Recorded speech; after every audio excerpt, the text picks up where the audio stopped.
여러분, 혹시 이 장면 눈치채셨나요? 6화에서 박준태의 기억 속에서 목을 졸리고 있던 송민아는 어두운 색의 반팔 티셔츠를 입고 있는데, 어째서인지 7화에서 김성희가 목격한 송민아는 흰색 티셔츠를 입고 있었습니다. 좀 충격적이죠? 저도 이걸 발견하고 상당한 충격을 받았는데요. 두 개의 장면이 차이가 나는 이유, 이게 말해주는 메시지는 하나라고 생각됩니다. 박준태가 송민아를 목 조른 사건과 송민아가 사망한 사건은 별개라고. 즉 7화에 나왔던 송민아의 허리벨트를 풀러 목을 졸라 살해한 것은 박준태가 아니라 다른 사람이라는 이야기인데요.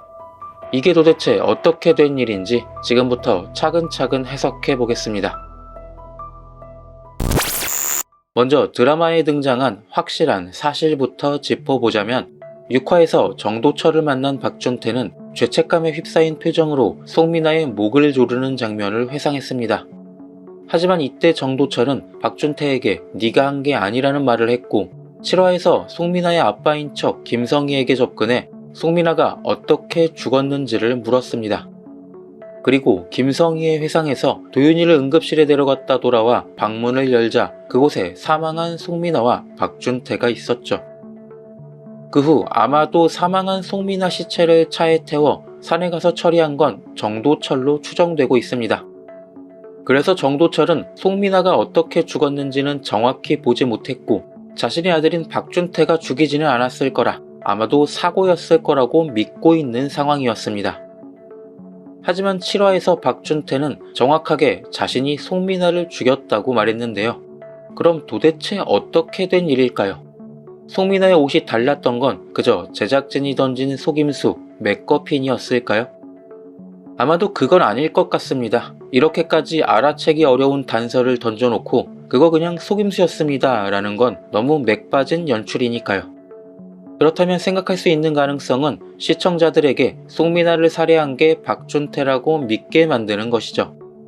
실제로 우리는 박준태가 송민아의 목을 조르는 장면을 봤고 죽어있는 장면을 봤으니까요. 하지만 이게 연출의 의도, 속임수라면 11일날 송민아를 살해한 게 박준태가 아니라 다른 사람이라는 겁니다. 이날 박준태는 김성희, 도윤이와 셋이서 밥을 먹었습니다.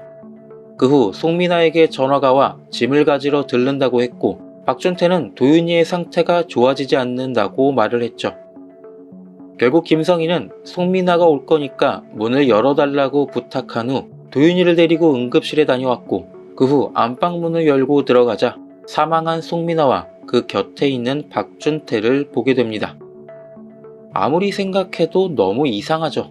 분명히 송민아가 왔을 때 박준태가 문을 열어주고 단둘이 이 방에 있었을 것이고, 목을 졸려 사망했는데 제작진은 범인이 박준태가 아니라고 말하고 있으니까요. 제3자가 나타나 송민아를 죽였다면 박준태가 자신이 죽였다고 말할 이유도 없을 텐데 말이죠. 여러 가지로 고민해보고 답을 찾아봤는데 생각할 수 있는 가능성은 기억의 조작이었습니다. 현재 우리가 사실이라고 가정하는 부분의 상당수는 바로 김성희의 기억이죠. 하지만 만약 그녀가 범인이고 자신을 찾아와 송민아가 어떻게 죽었는지 묻는 정도철에게 거짓말하기 위해 조작된 기억을 떠올린 거 아닐까라는 생각이 들었습니다. 이게 도대체 무슨 얘기냐면 저의 뇌피셜로 만든 상상을 이야기해 보겠습니다. 그날 송민아는 정말로 짐을 가지러 왔습니다. 다만 그 시점이 박준태가 오기 전이었던 거죠. 김성희는 송민아를 자신의 방에 불러 목을 졸라 죽였습니다. 왜? 박준태를 뺏기지 않기 위해서겠죠. 어리고 예쁜 송민아는 박준태에게 마음이 있었고 김성희는 그걸 알고 있었을 테니까. 하지만 이날은 박준태가 집에 놀러 오기로 한 날이었고, 김성희는 송민아를 죽인 걸 박준태가 한 것처럼 꾸밀 계획을 짰을 겁니다. 이수연처럼 박준태에게 죄를 뒤집어 씌워 그의 약점을 만들어 자신을 떠나지 못하게 하기 위해서. 그래서 그녀는 평소 모아둔 최영민 방에 있던 타란툴라의 독을 음식에 비벼 넣었을 겁니다. 제가 검색해보니 타란툴라의 독은 인간에게 치명적이지는 않고 밥을 먹은 도윤이는 바로 고통을 호소했고 결국 응급실까지 실려가게 되죠. 그래서 이날부터 도윤이가 엄마가 해준 밥을 먹지 않고 뱉게 된 건 아닐까요? 어쨌든 그렇게 박준태는 혼자 남아 설거지를 마친 후 안방에 가서 쉬려고 했을 겁니다. 하지만 그곳에는 이미 목이 졸라 죽어있는 송민아의 시체가 있었죠. 저는 그 후에 박준태에게도 극심한 통증이 밀려왔을 거라 생각합니다. 똑같은 독을 먹었더라도 어리고 몸집이 작은 도윤이와 박준태의 면역력은 달랐을 테니까요. 아니 애초에 먹인 독의 양이 달랐을 수도 있고 똑같이 발작을 시작했는데 김성희가 도윤이만 데리고 응급실에 갔고 다녀와 보니 준태씨가 송민아를 목 졸라 죽여놨더라 이렇게 말했을 가능성도 있을 것 같습니다. 어쨌든 중요한 건 거미의 독으로 제정신이 아니었던 박준태에게 죽어있는 송민아를 보여주며 목을 졸라 죽인 게 진짜로 자신이라고 착각하게 만들었다는 거죠. 즉 시청자들이 봤던 응급실에 다녀와 문을 열고 들어가 보니 박준태가 송민아를 죽였더라 이 장면 자체가 김성희의 거짓말, 조작이었을 가능성이 있습니다. 박준태와 시청자 모두를 속인 거죠. 어쨌든 박준태는 기억도 나지 않는데 정신을 차려보니 자신이 송민아를 죽였고 당황해서 이수연 때처럼 그녀의 시신을 유기하려 했을 겁니다. 몸이 아픈 도윤이를 돌보라며 김성희를 집에 남겨둔 채 말이죠. 그렇게 혼자 송민아를 업고 밖에 나왔을 때 늘 곁에서 그를 감시하던 정도철이 나타나 무슨 일이냐고 물었겠죠.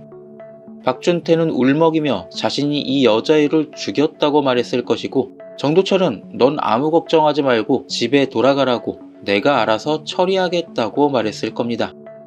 그리고 송민아가 빌린 차에 시신을 태우고 산으로 출발했겠죠. 이렇게 되면 정도철이 송민아를 죽인 게 누군지는 모르지만 박준태가 말한 그날 다 보셨잖아요 라는 대사가 이해가 되죠. 그 후 산에서 땅을 파 송민아의 시체를 처리하려고 했으나 위치 추적기를 달아놨던 장하빈이 나타나 큰 소리로 송민아를 찾기 시작했을 겁니다. 못됐다 싶었던 정도철은 자동차로 들이받아 장하빈을 처리하려 했으나 나무를 들이받고 기절해버렸죠. 아마도 11일날 사건은 이렇게 흘러갈 것 같은데 오늘 이야기는 어제 영상에서 말했던 정도철 범인설이 아닌 김성희 범인설을 다시 강력하게 주장하는 예상인데요. 아무리 생각해도 송민아의 옷이 다르고 정도철이 송민아의 죽음에 대해서 아무것도 모르고 있었던 것을 보면 역시 송민아를 죽인 건 김성희밖에 없다는 생각이 들었습니다. 제가 예상하는 이 세계관에서라면 김성희는 이수현, 송민아, 최영민 그리고 아마도 예전에 자신의 남편까지도 살해한 연쇄살인마일 테니까요. 어쨌든 오늘 이야기 역시 상당한 저의 뇌피셜을 담아봤는데요. 박준태가 송민아의 목을 조를 때와 사망한 송민아의 티셔츠가 다르다는 건 분명히 제작진이 우리에게 주는 힌트고 그건 송민아를 살해한 게 박준태가 아니라는 메시지일 것이라고 생각하거든요. 이렇게 가정하고 고민을 해보니 결국 범행이 가능한 건 김성희 뿐이고 그 방법을 타란툴라의 독을 이용했기 때문에 극중 독거미를 계속 보여준 게 아닐까 예상해봤습니다. 오늘 이야기는 여기까지입니다. 재밌게 보셨다면 구독, 좋아요, 댓글 부탁드립니다. 시청해주셔서 감사합니다.